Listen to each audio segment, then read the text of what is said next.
കല്യാണം കഴിഞ്ഞിട്ട് 10-ലധികം വർഷമായിട്ടുണ്ട്. അവർക്ക് അല്പം ശാരീരിക പ്രയാസമുള്ള ഒരാളാണ്. അതുകൊണ്ട് തന്നെ ഒരു രണ്ടാം ഭാര്യയാണ്. ഒരു ജോലിയുണ്ട്, ജോലി ചെയ്യുന്നുണ്ട്. ജോലി ഉള്ളതുകൊണ്ട് തന്നെ കുടുംബത്തെ നോക്കാനുള്ളൊരു സൗകര്യം അതിലൂടെ നടന്നു പോകുന്നുണ്ട്. ജോലി ഒഴിവാക്കിയാൽ കുടുംബത്തെ നോക്കാൻ പറ്റാത്ത ഒരു പ്രയാസവും ഉണ്ട്. പക്ഷേ ജോലിയുടെ സ്വഭാവം കുറേ ജനങ്ങളുമായി ഫോണിൽ ബന്ധപ്പെടേണ്ട ഒരു സാഹചര്യമുണ്ട്. പക്ഷേ ഈ സാഹചര്യങ്ങളൊന്നും ഉണ്ടാവണമെന്ന് എന്ത് ചെയ്യുന്നില്ല, അദ്ദേഹത്തിന് ഇഷ്ടാവണില്ല. എന്നാൽ ജോലി ഒഴിവാക്കിയാലോ എന്ന് ആലോചിച്ചു. പക്ഷേ ജോലി ഒഴിവാക്കിയാൽ മക്കളെ പഠിപ്പിക്കൽ, ജീവിത മാർഗങ്ങൾ, ഇങ്ങനത്തെ കുറേ പ്രശ്നങ്ങൾ അതിൽ കാണുന്നുണ്ട്. അതിലൊരു വിഷയം പലപ്പോഴും സംസാരങ്ങൾ വളരെ രൂക്ഷമായി പോകുന്നുണ്ട് എന്നാണ്. ഇവർ ആ ഒരു ഫോൺ വിളി സംഭാഷണം അതോടുകൂടി അവസാനിച്ചു. പിന്നെ ഒരു ബന്ധോ സംഗതികളൊന്നും ഇല്ലാത്ത സൂക്ഷ്മത പാലിക്കുന്നയാളാണെന്നാണ്. എന്തെങ്കിലും ഒരു പ്രതിവിധി നിർദ്ദേശിക്കണം എന്നാണ്. ഇത്തരം കാര്യങ്ങളിൽ നമുക്ക് പറയാനുള്ളത് എന്താണെന്ന് വെച്ചാൽ, എന്തായിരുന്നാലും ഈ പുരുഷന്മാർ കൂടുതലായിട്ട് സ്ത്രീകളോട് ഇടപെടേണ്ടി വരുന്ന സാഹചര്യം, സ്ത്രീകൾക്ക് കൂടുതലായിട്ട് പുരുഷന്മാർ ഇടപെടേണ്ട സാഹചര്യം, ഉദാഹരണം പറയുകയാണെങ്കിൽ ഇപ്പോൾ ഒരു സ്കൂൾ ട്രിപ്പ് ഓടിക്കൊണ്ടിരിക്കുന്ന ഒരു ഡ്രൈവർ, അല്ലെങ്കിൽ ഒരു ടാക്സി ഓടിച്ചുകൊണ്ടിരിക്കുന്ന ഒരാൾ, അല്ലെങ്കിൽ എന്തെങ്കിലും മെയിൻ്റനൻസ്, ഇലക്ട്രിക് മെയിൻ്റനൻസ് ഷോപ്പുകൾ, അപ്പോൾ അവിടെയൊക്കെ പലപ്പോഴും എന്ത് ചെയ്യും, സ്ത്രീ കസ്റ്റമേഴ്സ്, അതേമാതിരി തന്നെ ടെക്സ്റ്റൈൽസുകൾ. അപ്പോൾ ഇങ്ങനത്തെ സാഹചര്യങ്ങൾ വരുമ്പോൾ എന്താ വെച്ചാൽ, നിരന്തരം സ്ത്രീകൾ പുരുഷന്മാരോടും പുരുഷന്മാർ സ്ത്രീകളോടും ഇടപഴകേണ്ട സാഹചര്യങ്ങൾ വരുമ്പോൾ ഇത്തരം സംശയങ്ങൾ ഉണ്ടാകുന്നതിലുപരി നമ്മൾ കാണുന്നൊരു പ്രശ്നം, തെറ്റിലേക്ക് പോകാനുള്ള സാഹചര്യങ്ങൾ വളരെ അധികമാണ്.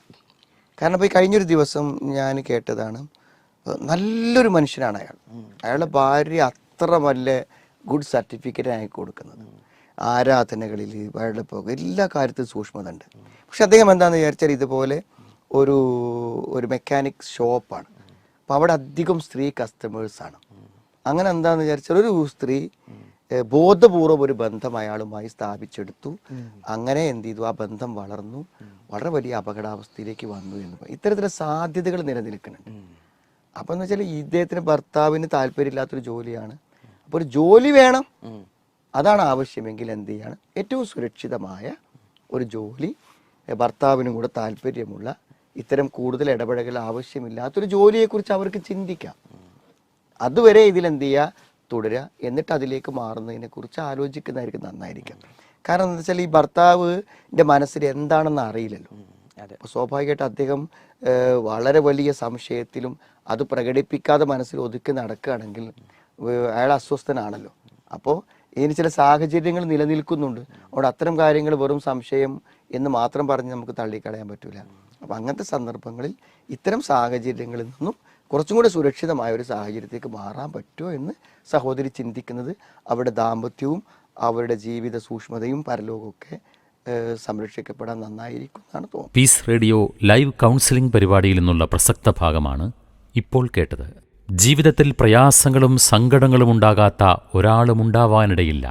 എന്നാൽ സങ്കടങ്ങൾ പങ്കുവെക്കാനും പരിഹാരം നിർദ്ദേശിക്കാനും ആരെങ്കിലുമുണ്ടെങ്കിൽ എന്തൊരാശ്വാസമായിരിക്കും. നമ്മേക്കാൾ കൂടുതൽ കഷ്ടപ്പെടുന്നവർ ഉണ്ടെന്നറിയുമ്പോൾ നമ്മുടെ വിഷമങ്ങൾ പലതും നിസ്സാരമായും തോന്നാം.